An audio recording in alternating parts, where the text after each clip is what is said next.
I want to make sure our viewers do not misconstrue the image. Can you construe something or misconstrue it only? But we don't want people to misconstrue this because you have not yet done the citizen's arrest. Correct, John? This is a simulated photo. That is correct. We are, what would you call this? Ominous foreboding, right? So this is Planning projecting. stages. Yeah, projecting, right? So, but you see how he can breathe, right? No problem. He can breathe, right? No problem. No stepping on his face. Just. How are you tonight, John?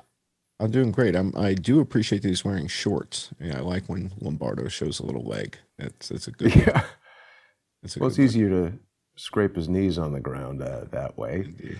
But of course, I personally have a lot of misgivings about the citizen's arrest. I'm concerned that the citizens could be killed by somebody like Joe Lombardo. We should talk about that because it's really a fundamental issue, and it's a very important topic to be covered, and it's a topic that is topical, and we're not going to jump into it this moment, but we'll address that in maybe in tonight's show. So we'll get to that. But no, we won't get hurt. Now the other thing is, there's a reason for citizens arrest. There's a reason for it. Absolutely. Right? And this is the reason. Yeah, if there was ever a situation that demanded one, this is it. Mm-hmm. I think the other thing people are very concerned about is Elon Musk and his position on Twitter. He's kind of doing the walking out of the store. Like if you were in Chinatown, this is when the merchant comes chasing after you. How is your future on Twitter, given the status of Elon Musk? Whoops, people can follow you on Twitter, John, at I_am_John Cullen. But you'll be staying on Twitter irrespective of the ownership, right? Yeah, I mean, Twitter is a means to get information out to people and maybe pique their interest to come and look at some of the other productions that I've done. There's such a body of work now on YouTube between the Las Vegas shooting videos on the Johnny Hoover channel and the videos that I have on Odyssey that are either I forget if Odyssey is Johnny Hoover or I Am John Cullen. It's one or the other at Odyssey. But the body of work, I mean, there's over 200 videos just about the Las Vegas shooting, and there's probably about an equal number about coronavirus. And they've kind of got you stalled just below 43K here. Yeah, it's remarkable how there's like periods of time, like if you look at something like Social Blade, maybe we'll do that later. We'll go into one of the tools and look at how there's times when I'm losing subscribers, and it makes you wonder, like, why would there be a given day that I would lose 100-something subscribers in a day when I didn't publish anything? So if there's nothing published in that, yeah, so it's a whole nother story. Well, let me show you something real quick. Sure. Because I think a lot of people saw my phone call, heard the phone call. I had placed a call to Nina Jankowicz yesterday, and it's gotten a lot of viewership on InfoWars. Thank you to Alex Jones and the crew at InfoWars for putting that out. Let me show you something interesting here, John. So this thing is about 24 hours old. I posted it yesterday. It's got 1,651 views and 104 comments. Now, you may recall, I've spoken about this quite a bit. Average engagement across YouTube is 0.5%, meaning normally half of 1%. Half of 1%. Whether your video is about cats, baking cookies, how to fix your Tesla, what's going on in Las Vegas, or how to arrest Joe Lombardo, 0.5. So for every 1,000 people who view, approximately 5 will leave a comment. But in this case, there's 104 comments. This is like 8%. What is the number here? This is like a huge 20x or something multiplier. So when I see that, I just don't think it's possible that, forget about the high intellect of the average person who watches crowdsource the truth. Let's set that aside for a moment. I just don't think the numbers work when we're dealing with a group as small as 1,650 people. What I think is probably happening is there's some sort of artificial mechanism for suppressing the number of views that are displayed, because very likely that piece of data is put into some field somewhere elsewhere in the giant machine that is YouTube that would cause the video to be shared and viewed more. And what I think we're seeing when we see that huge of an outsized engagement number is suppression of the views. Oh, there's no question. When we had Zach on the show from Google, and the interesting thing with Zach was he had been with the Google Maps team before he was with the YouTube crew. And he was, that was the whole raison d'etre for him coming out with all those documents, was the suppression, the new algorithms, the fact that they were calling new twists on things, fake news and things like that. So, that was the whole Zach story. And he came out and said, they're changing all the algorithms. And he said when he was on the show with us, right, he did a show, you, me, and Zach, and he said it all kind of the watershed moment was the Las Vegas shooting. And that was when the executives at YouTube lost their minds as far as, you can't do that. You can't show, no, wait, we got to figure out a way to, no, we can't, and he was kind of astonished by it. And that's my recollection. I don't want to put words in his mouth, but that's my recollection of when he was on our show, I guess about 2 years ago. So I want to reiterate my personal opinion that when an organization like Google does not want you, particularly if you've worked for them and have signed employment contracts and non-disclosure agreements, and you've been exposed to their internal material where they've got a lot of legal leverage over you, I have a feeling, just like with the intelligence community or the military, if you are out in the world saying something that they don't want you to be saying, you would either be in jail or underground. I have a feeling that somebody wants Zach to say the things that he's saying. It's certainly possible. Yeah. So, my feeling. I could be wrong.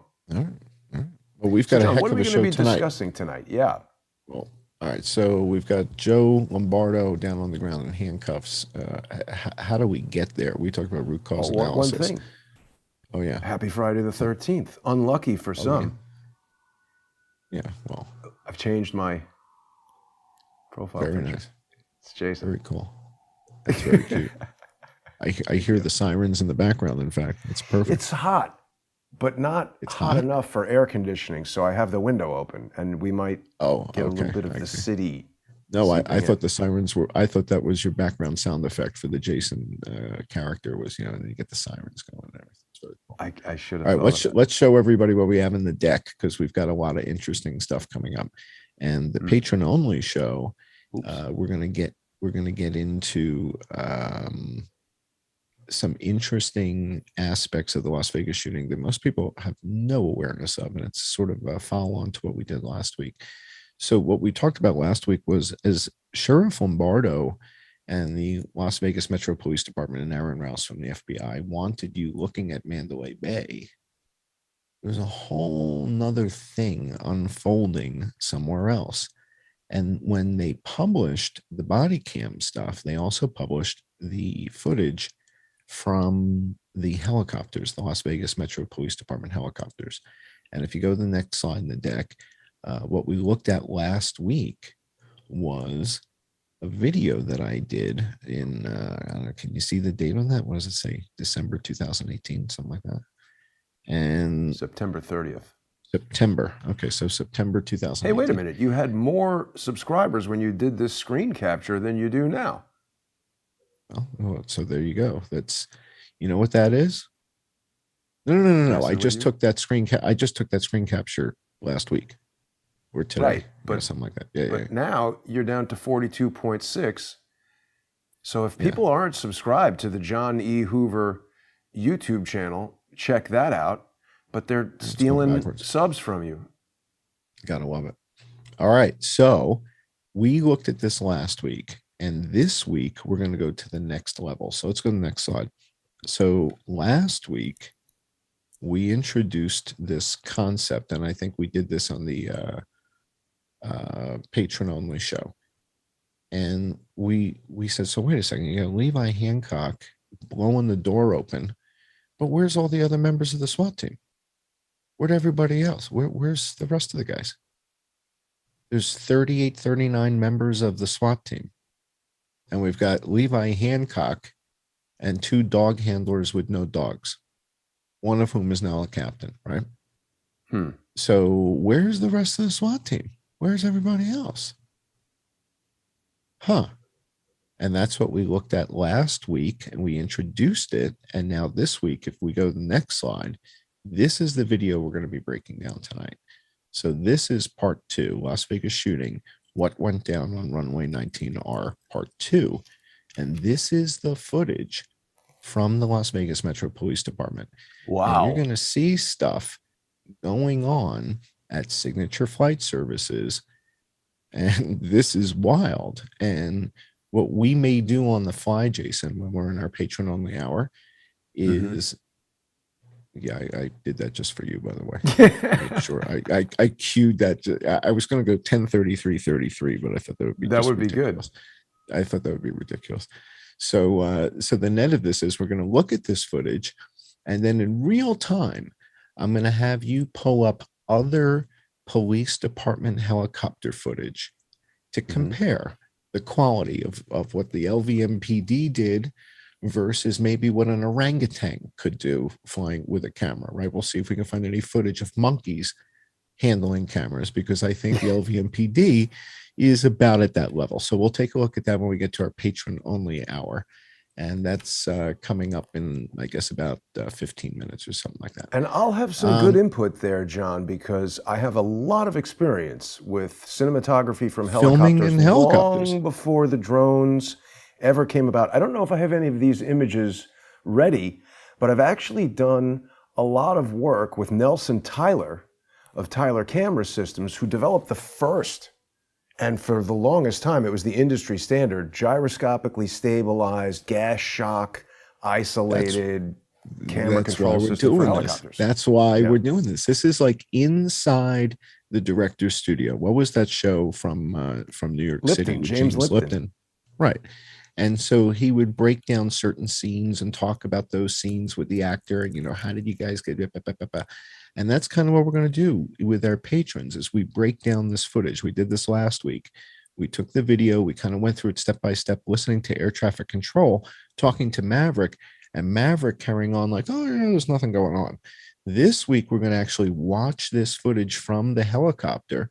And Jason, who has experience with helicopter filming, drone filming, all kinds of things of that nature, is going to look at this and compare it to other police departments in the country.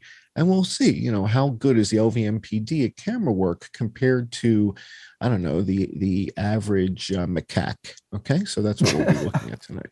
Okay? I just want to share one quick thing about one of the nicest guys I ever met in all of Hollywood, and thank goodness he's still alive, 88. Such a wonderful man. Nelson Tyler created the jetpack that was used in, Thunderball? He has it in his office. Wow. And you can fly it. He made that jetpack for the movie. Oh my God. That may be the coolest thing ever. Oh, and there he is with the Tyler mount. Cool. Yeah. He's a Vietnam veteran, and the mount was based on the gun mount that helicopter gunners used in Vietnam. That's a very cool story. I did not know that. That's him. Well, maybe we can have him come speak at our next big event. That would be great. Unless I'm doing something with a 3D camera, he's unlikely to be interested, but that's all right. We'll figure something out in 3D. We'll have to go bowling. All right, let's go back to our slides and let me show the audience what we're going to be doing in just a couple minutes. So that's what we're going to do with the patrons. Wanted to share a couple quick observations with you guys. I was poking around the influenza numbers and the COVID numbers and looking at them side by side at the CDC's website.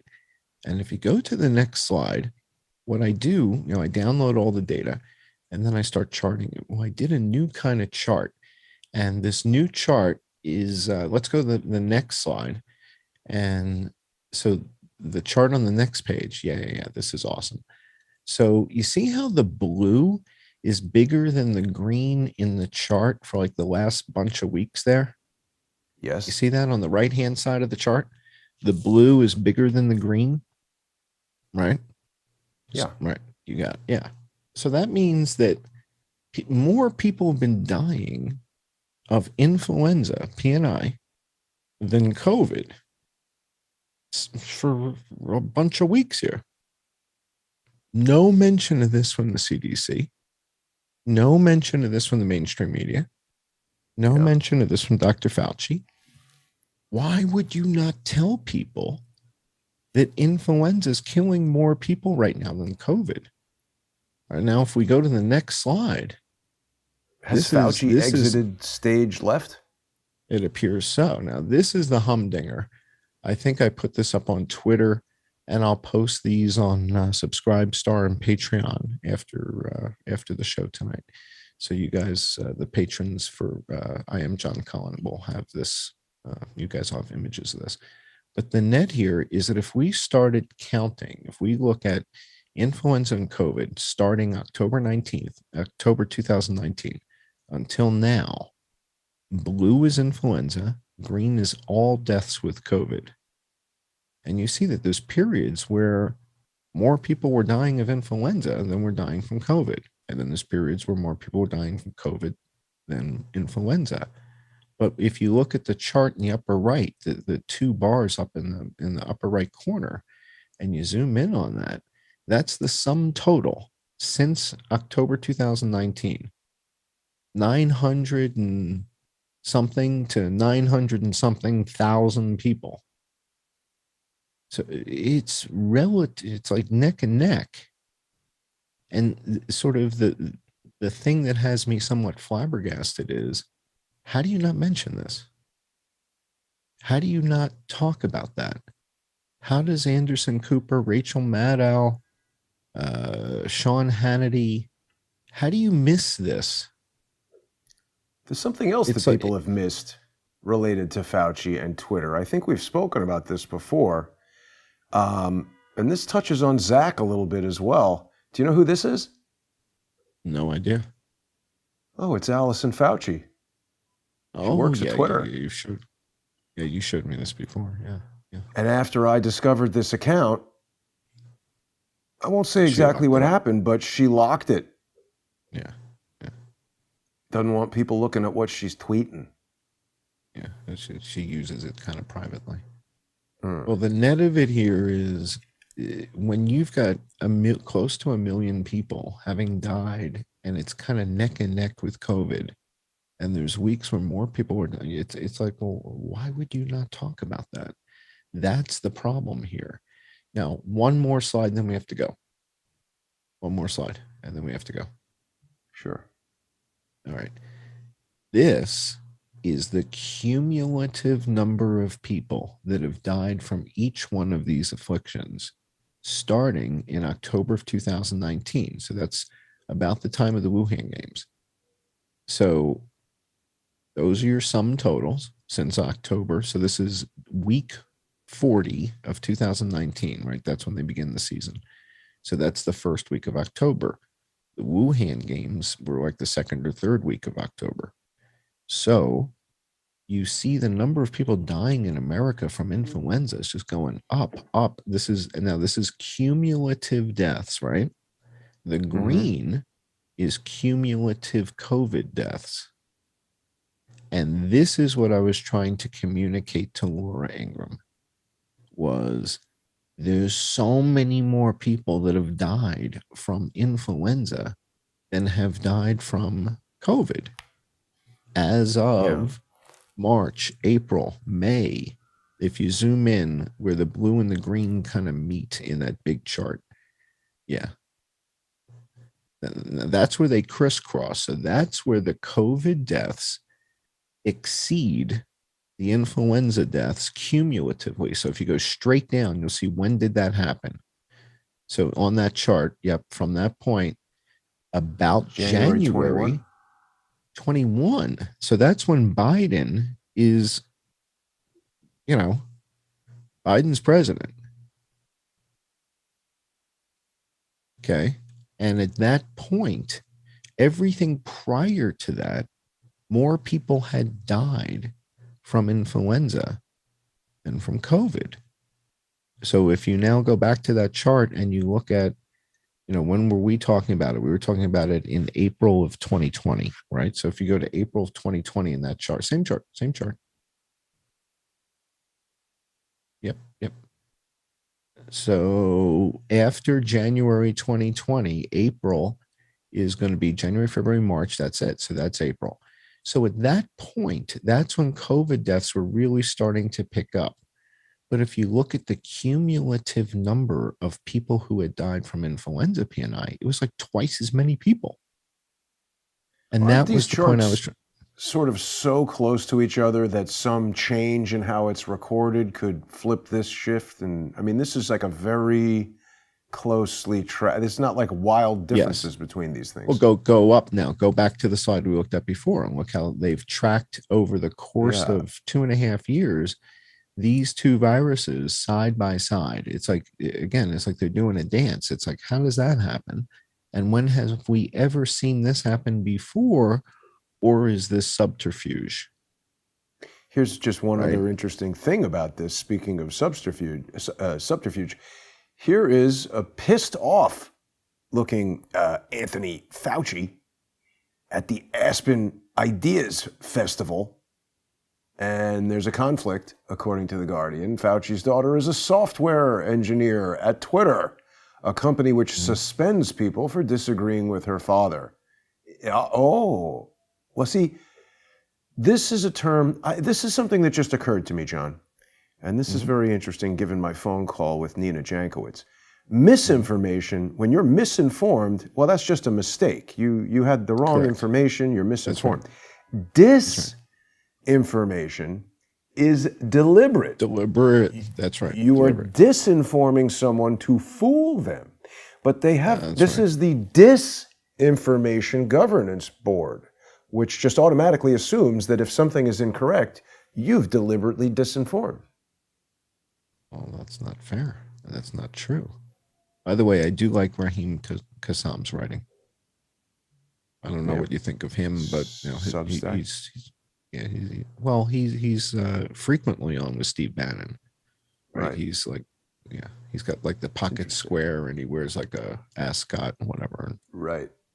Yeah, so that's Raheem Kassam. But we've got a heck of a show for our patrons tonight. We're going to get into this footage.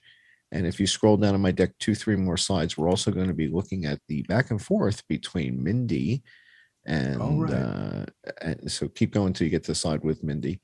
And I've got a whole bunch. There you go. Show the audience that. She seemed rather pissed off. Yeah. So we got a whole bunch of back and forth. I've got all the messages between her and me. And the thing here is that this is Randy Couture's girlfriend. And Randy Couture was in the Expendables.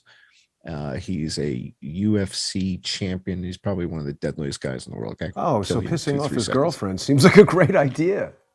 Yeah, so that's why we're going to look at the actual back and forth to see what the hell did I say that was so, am I being an ass, or, am I just being me, or the same, both, all of the above? I don't know. I think we've got some reasonable back and forth, and we're going to take a look at that with our patrons as well. So we're going to see, how am I pissing off Randy Couture's girlfriend? And the point being here is that it's pretty safe to say Randy Couture knows who John Cullen is, or is somewhat familiar with my work. Once you see all these tweets back and forth, messages back and forth on YouTube. So don't kill me, Randy. I'm on your side. I just wish your girlfriend knew what the hell she was talking about. So we'll get to that. That's probably the type of thing that's pissing her off. Scroll down 2 or 3 pictures. There's a picture with Sly Stallone, and you guys will see who Randy Couture is. Keep going. Yeah, well, that's him, but the one with Sly Stallone. Yeah. Show everybody that. So that's who he is. So he was in the movie The Expendables, and he is a UFC champion, jiu-jitsu, mixed martial arts, killer, deadly guy. and I've never seen supposedly any real of nice these guy. movies.